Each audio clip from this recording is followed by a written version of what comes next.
아주 든든한 모습이라 감사하고요. 또 어머님들 여러분들이 다 위로 받으셨으리라 그렇게 믿습니다.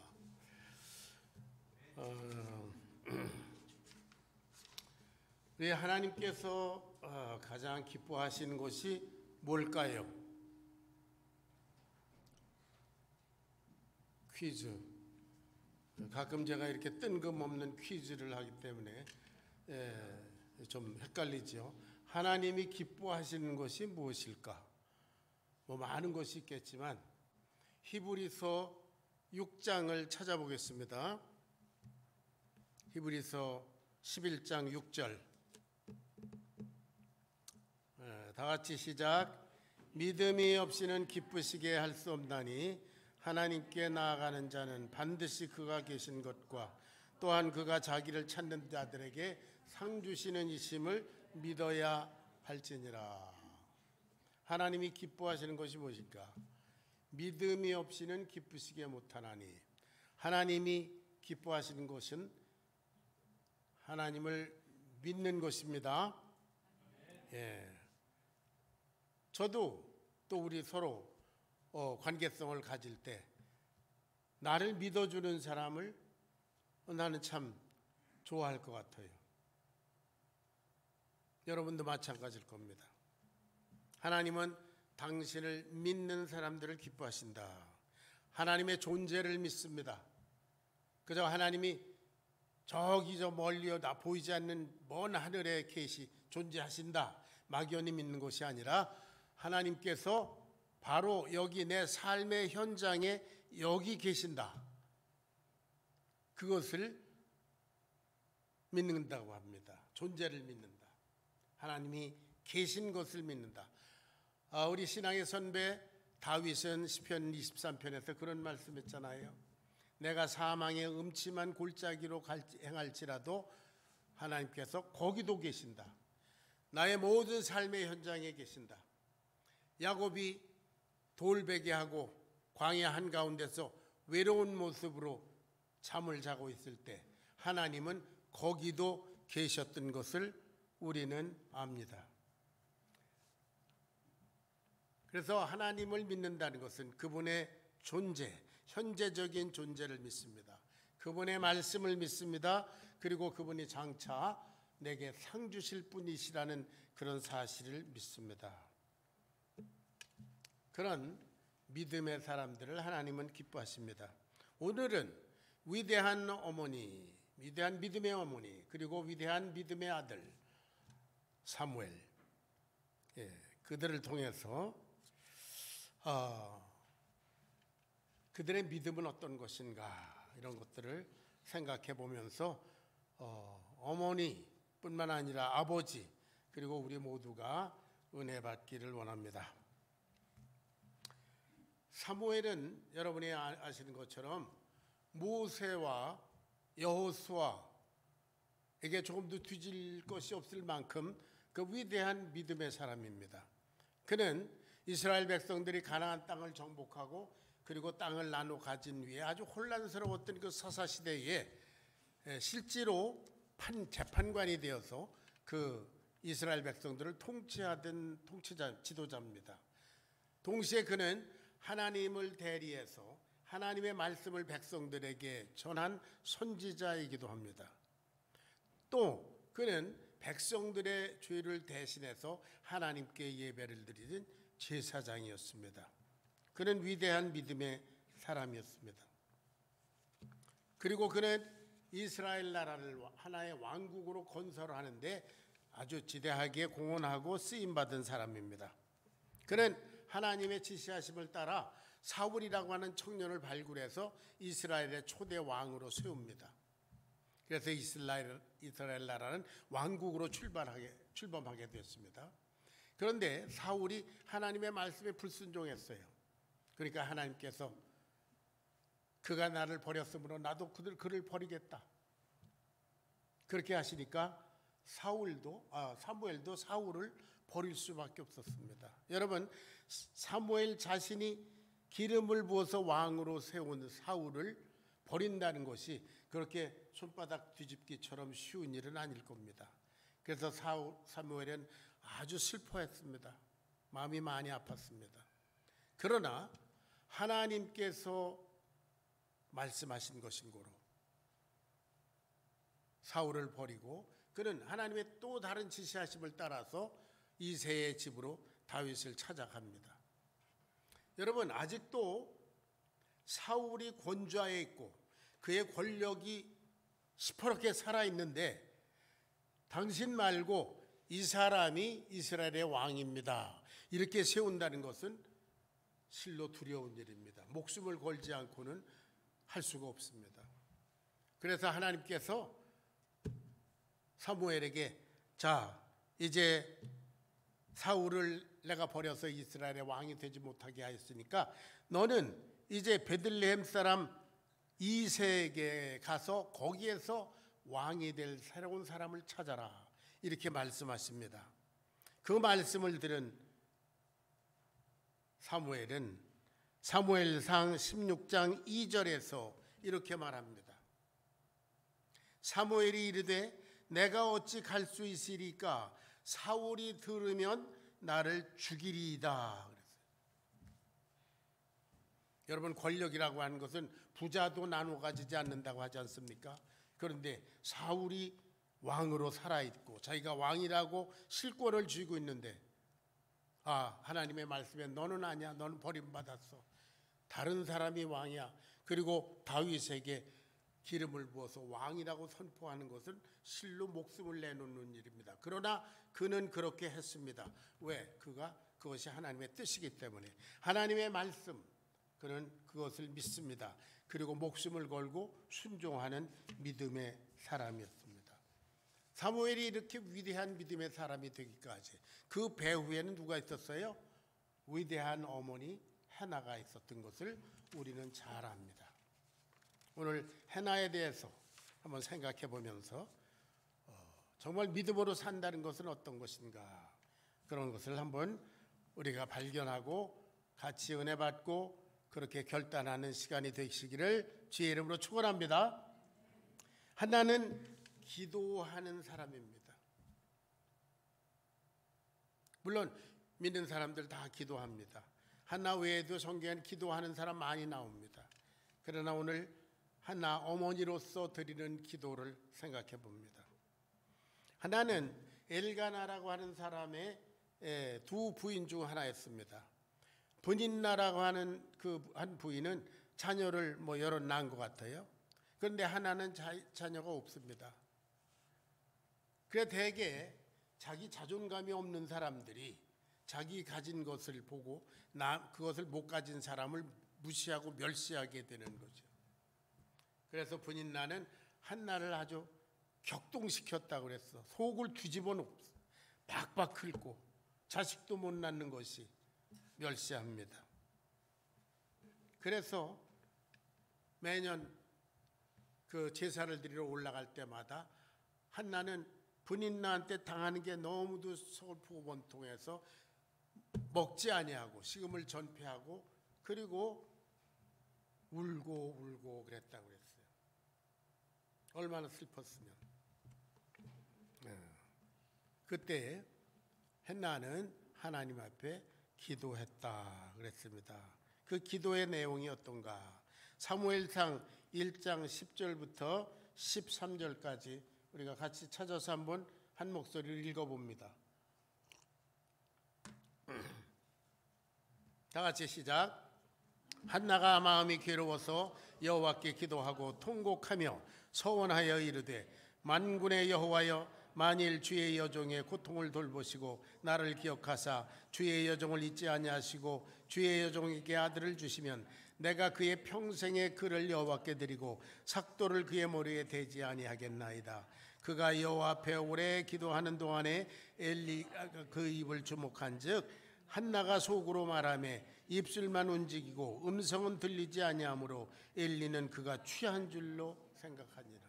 얼마나 기도에 몰두했으면 마치 취한 것 같은 그런 자세를 엘리 제사장이 이렇게 보고 느꼈다 할 정도로 간절히 기도한 것 같아요.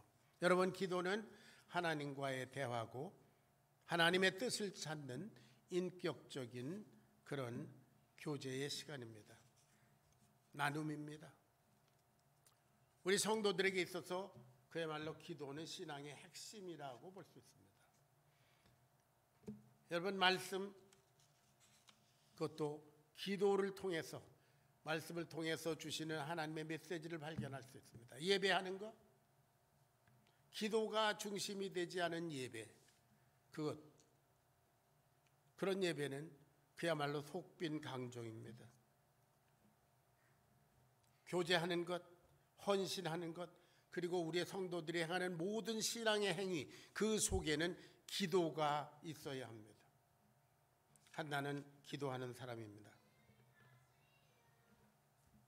하나님께서 그녀의 기도를 들으시고 아들을 주셨습니다. 그랬더니 그 아들 이름을 쉐메엘 그렇게 붙였어요.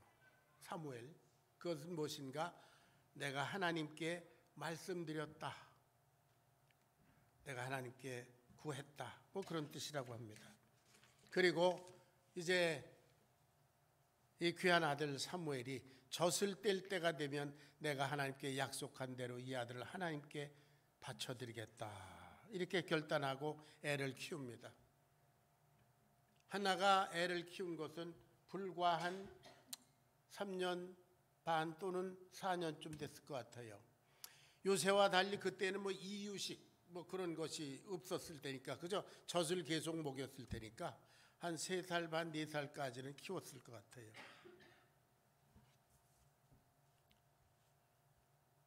기도로 얻은 아들 하나가 기도로 키웠으리라 하는 것은 우리가 쉽게 짐작할 수 있는 일입니다.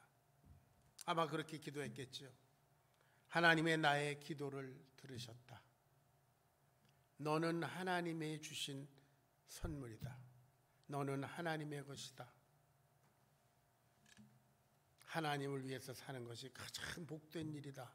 아마 그런 기도를 했으리라 생각합니다. 여러분 모두 자녀들을 위해서 기도하시는 줄로 믿습니다. 여러분의 기도뿐만 아니라 여러분들이 하는 모든 신앙적인 행위, 그런 것들이 다 여러분 자녀들의 인생에 결정적인 영향을 미친다고 하는 사실을 기억하시기 바랍니다. 여러분 어머니들이 기도하는 모습을 보고 또 자녀들과 함께 기도하는 어머니를 통해서 자녀들은 기도를 배우고 하나님에 더 가까이 가게 됩니다. 여러분들이 성경을 읽고 공부하고 소감을 쓰고 큐티를 하고 그런 모습들을 보면서 그들은 자연히 그런 신앙 생활을 배우게 됩니다. 오래전에 어떤 신문 기사에서 제가 그 소위 동양의 아주 억척스러운 엄마 타이거 맘에 대해서 기사를 읽은 적이 있습니다. 그분은 5명인가 6명이나 되는 자녀를 전부 하버드 대학에 그리고 뭐 예일에 이런 데 다 보낸 그런 억척스러운 한국 어머니로 소개되었습니다. 그래서 기자가 물었습니다. 자녀들을 이렇게 성공적으로 잘 키운 비결이 뭡니까?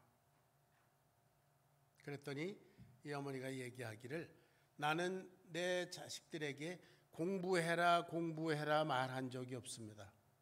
나는 다만 그 애들과 함께 책을 들고 언제나 공부하는 모범을 보였을 뿐입니다. 책을 들고 공부하는 어머니, 자녀들과 함께 공부하고 있는 어머니, 그걸 통해서 사람은 공부를 해야 되는구나, 그렇게 어렸을 때부터 배웠던 것이죠. 그런 방법론은 우리가 신앙에서도 적용될 수 있다고 생각합니다. 하나님을 귀히 여기고 그분이 내 인생의 최고의 목표고 내 인생의 목적이고 하나님을 위해서 살고 그를 섬기는 것이 인생의 최고의 가치다, 이렇게 믿고 그렇게 사는 어머니 또는 아버지를 보고 자란 애들은 당연히 그렇게 사는 것이 인간이리라 이렇게 생각할 겁니다. 예배에 임하는 여러분들의 자세, 여러분들이 예배를 절대적으로 이렇게 생각하는가, 아니면 상대적으로 뭐 드려도 좋고 뭐 안 드려도 괜찮은 그런 자세로 예배에 임하는가. 여러분의 자녀들은 그것을 유심히 보고, 예배는 목숨을 걸고 드려야 되는구나, 이렇게 배우는 아이들이 있는가 하면, 예배는 뭐 필요에 따라서 갔다 안 갔다 할 수 있는 거다, 그렇게 생각할 수도 있습니다. 여러분의 신앙의 내용이 모든 것들을 여러분의 자녀들 보고 깨닫고 배우고 그렇게 실천하게 됩니다.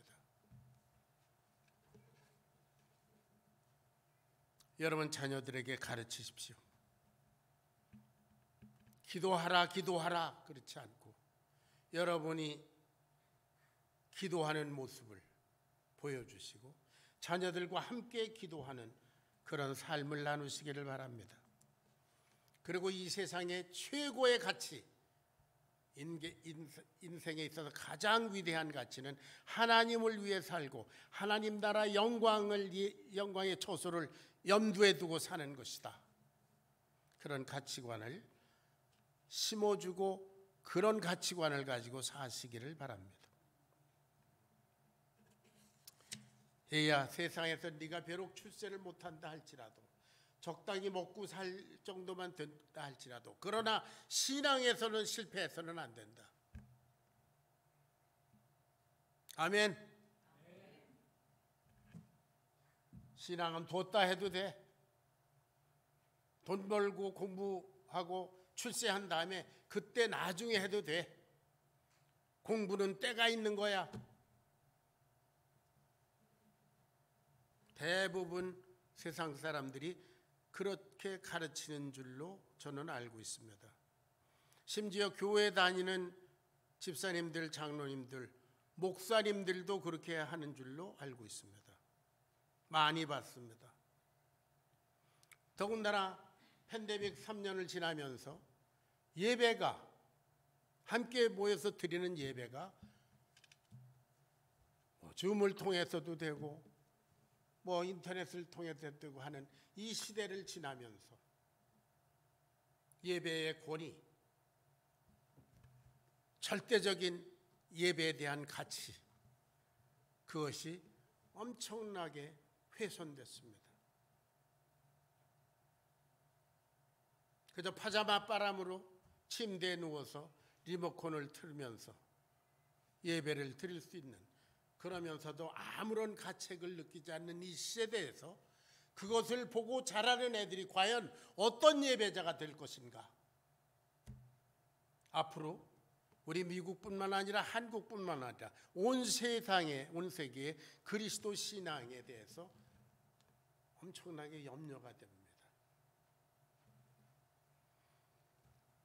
제가 얼마 전에 말씀드렸습니다. 우리 전 세대의 어머니들 무식하고 배운 것 많지 않고, 그러나 오직 하나님 예배하고 하나님께 기도하기 위해서 눈이 이렇게 쌓인데 무릎까지 빠져가면서 먼 길을 걸어서 교회당에 기도하러 가던 어머니, 그러나 자녀를 그래 집에다 어린 자녀를 놔둘 수 없으니까 그걸 업고 데리고 그 추운 겨울에 손을 호호 불어가면서 어머니를 따라서 예배당에 기도하러 다니던 자녀들, 철야 기도할 때 교회당 의자에서 자던 어린아이들, 이런 어린아이들, 이런 자녀들을 통해서 그리스도 신앙은 유지됐는데요,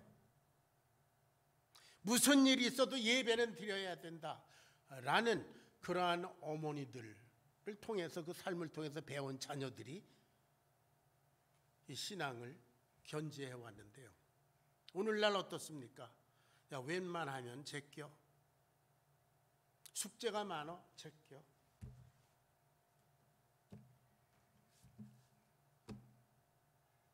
예배에 참석하는 것이 자의적인, 해도 되고 안 해도 되는 이런 분위기에서 자란 우리 아이들, 다음 세대가 맡을 영적인 상황은 어떨까? 깜깜합니다, 여러분. 비관적입니다. 아, 난 추워요. 오늘은 가기 싫어요. 아니야, 그래도 예배는 가야 돼. 끌고 가던 시대와 춥지? 너 가기 싫지? 쉬어. 네가 쉰다면 나도 오늘 제끼자. 이런 시대 두렵습니다, 여러분.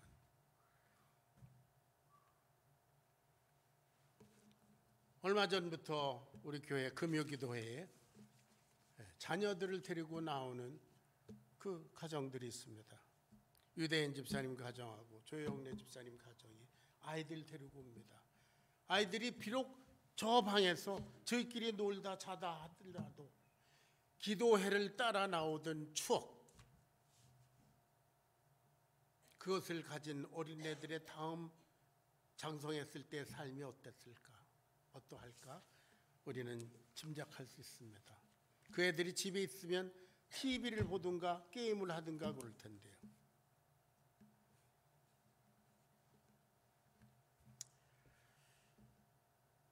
여러분, 하나는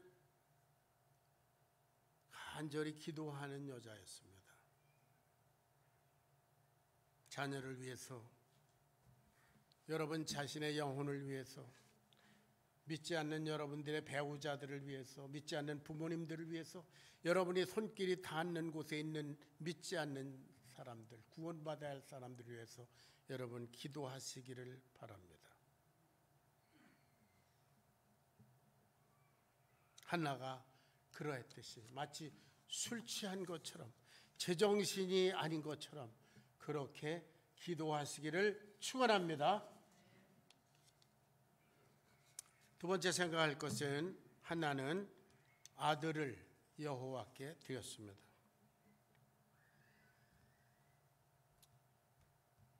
하나님께서 하나가 하나님께 기도할 때 제게 아들을 주시면 그 아들을 하나님께 드리겠나이다. 그리고 젖될 때가 되니까 약속한 대로 하나는 그 귀한 아들 사무엘을 데리고 엘리 제사장 앞에 와서 이렇게 말합니다. 사무엘상 1장 25절부터 28절까지 읽어보겠습니다.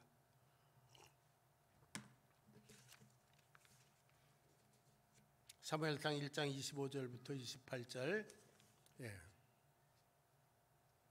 자, 다 같이 읽습니다. 시작. 그들이 숫소를 잡고 아이를 데리고 엘리에게 가서 한나가 이르되 내 주여 당신의 타심으로 맹세하나이다. 나는 여기서 내 주 당신 곁에 서서 여호와께 기도하던 여자라. 이 아이를 위하여 내가 기도하였더니 내가 구하여 기도한 바를 여호와께서 내게 허락하신지라. 그러므로 나도 그를 여호와께 드리되 그의 평생을 여호와께 드리나이다 하고 그가 거기서 여호와께 경배하니라. 약속대로, 소원한 대로 그 귀한 아들, 불과 3살 반, 4살밖에 안 된 그 예쁜 아들,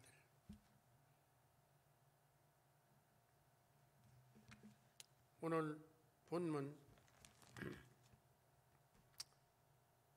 24절에 보니까 젖을 뗀 후에 그를 데리고 올라갈새 숫소셋과 가루 한 에바와 포도주 한 가죽 부대를 가지고 실로 여호와의 집에 나갔는데 아이가 어리더라. 그랬어요.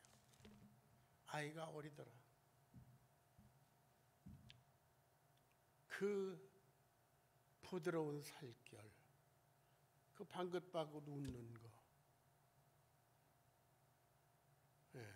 저도 지난번에 저 메릴랜드에 가서 우리 둘째 아들의 아들, 나를 많이 닮았다는 손자를 보고 왔는데요.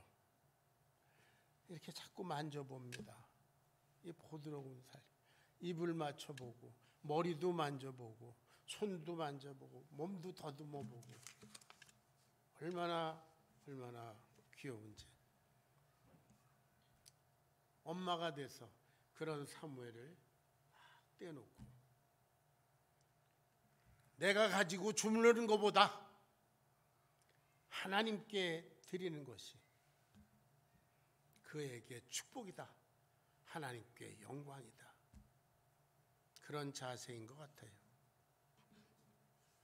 그리고 자기 그 귀한 아들을 바쳐드리고도 사무엘상 2장 1절 2절에서 이와 같이 하나님을 찬양합니다. 한나가 기도하여 이르되 내 마음이 여호와로 말미암아 즐거워하며 내 뿔이 여호와로 말미암아 높아졌으며 내 입이 내 원수들을 향하여 크게 열렸으니 이는 내가 주의 구원으로 말미암아 기뻐함이니이다. 그 귀한 아들을 바쳐드리고 기쁩니다. 여러분, 많은 사람들이 급한 일을 만나든지 그러면 기도할 때 아주 간절히 기도합니다. 그러다 막상 기도가 응답되고 문제가 해결이 되면 언제 내가 그랬냐는 듯이 변해버리는 것이 인간입니다. 어렵고 힘들고 죽을 것 같을 때는 하나님 앞에 엎드려서 온갖 충성을 다할 것처럼 그렇게 울고 불고 애원하다가 막상 문제가 해결되고 나면 입을 싹 씻어버리고 맙니다. 그분입니까? 목사님들도 그렇습니다. 교회를 개척하고 어려울 때 그때는 뭐 기도하고 뭐 많이 이렇게 겸손하게 하나님 앞에 엎드리고 그러다가 뭐 어떤 유명한 목사님은 천막을 쳐놓고 그렇게 뭐 교회를 개척했다고 그러잖아요. 그런데 막상 교회가 크게 부흥되고 큰 건물 짓고 뭐 이렇게 되면 내가 기도를 많이 했지. 교만해집니다. 하나님의 영광을 말하지만 실은 자기가 영광을 가로채고 있습니다. 말로는 모든 것이 하나님의 것이다. 이게 다 하나님의 것입니다. 그렇지만 속으로는 이건 내 거야. 그러니까 그걸 그냥 둘 수 없어서 은퇴하면서 아들에게 대물림합니다. 지난번에 가서 들었는데요. 한국에 있는 웬만한 중대형 교회는 그 아주 수많은 교회가 다 자기 아들한테 대물림했다고 합니다.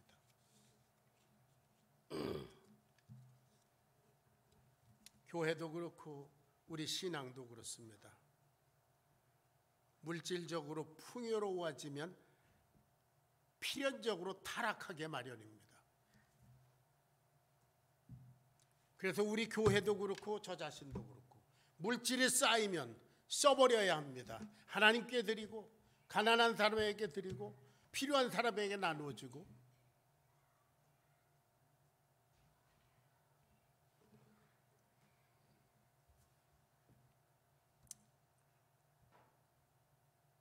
신앙이 인생의 목적이다. 그렇게 목숨 바쳐서 신앙생활을 하다가 막상 돈이 많아지면 어떻게 됩니까? 그 신앙인 그 돈을 지키는 방법으로 바뀝니다. 아니면 돈을 더 벌려는 수단으로 바뀝니다. 여러분, 중세를 무섭게 휩쓸던 캐톨릭이 그 뭐 베드로 성당을 비롯해서 수많은 성당을 엄청나게 지어놨는데 지금 그거 다 관광지로 전락해버렸잖아요. 예배 안 드리잖아요. 타락해버렸습니다. 유럽에 있는 수많은 교회들이 1년에도 수백 개씩 팔려나간다고 하지 않습니까? 우리 한국 교회라고 예외일 수는 없습니다. 지금 미국의 크리스찬리티 지금 사양길로 접어들어갔죠. 팬데믹 이후에 더욱 가속화되고 있습니다. 한국도 마찬가지입니다.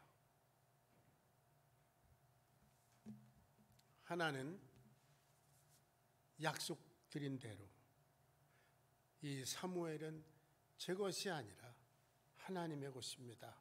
그래서 이제 젖될 때까지만 제가 맡아가지고 있다가 이제는 하나님께 드립니다. 그 결과 사무엘은 위대한 선지자요 제사장으로서 하나님 앞에 귀 쓰임 받았습니다. 여러분 생각해 보십시오.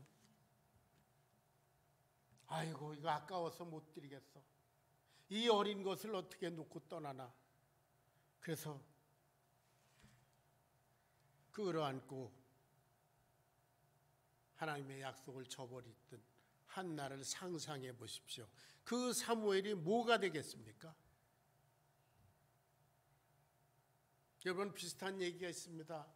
창세기에 보면 아브라함과 사라에게 하나님께서 이삭이라고 하는 생명의 선물을 기적적으로 베풀어 주셨어요. 그리고 나중에 그 이삭을 나한테 가져와라. 아브라함과 사라는 바쳐드렸습니다. 하나가 사무엘을 드리듯이.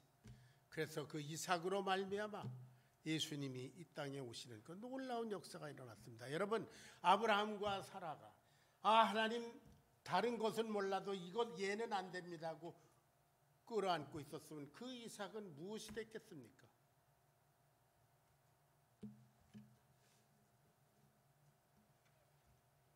여러분 우리들의 자녀는 이삭이나 사무엘 못지않게 우리들에게는 목숨과 같이 귀중한 존재들입니다. 여러분 그렇기에 갔다가 영원하신 하나님, 전지전능하신 하나님의 손에 맡겨드려야 하는 줄로 믿습니다. 그것이 자녀를 사랑하는 것이고 자녀를 축복하는 길입니다. 여러분 1,000만 불짜리 보석이 있다고 하십시다. 아니면 500만 불 캐시가 있다고 하십시다. 여러분 그 천장에다 묻어둘 겁니까? 은행에 갔다가 맡기죠. 나보다 내 것을 더 잘 관리할 곳에 갖다 둡니다. 목숨보다 소중한 우리 자녀들, 여러분의 자녀들 하나님께서 주신 것입니다. 여러분이 원해서 여러분의 자녀를 얻은 것이 아닙니다. 여러분들이 자녀들이 원해서 여러분들을 부모로 선택한 것이 아니지요. 이것은 오직 생명의 주권자이신 하나님께서 이루신 역사인 줄로 믿습니다. 그래서 여러분의 자녀를 드려야 합니다. 하나님께 드려야 합니다. 그러기 위해서는 먼저 여러분 자신이 하나님께 드려져야 하는 줄로 믿으시기 바랍니다. 여러분, 저와 여러분의 신앙의 현주소는 어디입니까? 하나님은 저와 여러분의 인생의 우선권에 있어서 2차, 3차로 강등되어 있지 않습니까? 하나님이 여러분의 인생에 있어서 최우선적인 존재이십니까? 할렐루야. 여러분에게 있어서 또 저에게 있어서 예배는 한 주간의 우리의 삶의 리스트에서 몇 번째에 랭크되어 있습니까? 예배보다도 더 우선적인 것이 여러분 삶의 리스트에 있습니까? 이제 저는 말씀을 마칩니다. 위대한 믿음의 어머니 한나에게서 위대한 믿음의 아들 사무엘이 나올 수 있었습니다.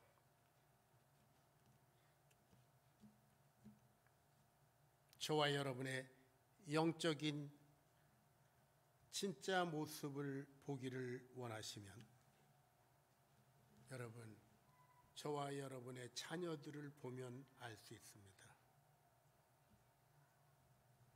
저와 여러분의 자녀들은 저와 여러분의 신앙생활을 보고 배운 그대로 사는 우리들의 영혼의 거울이기 때문입니다.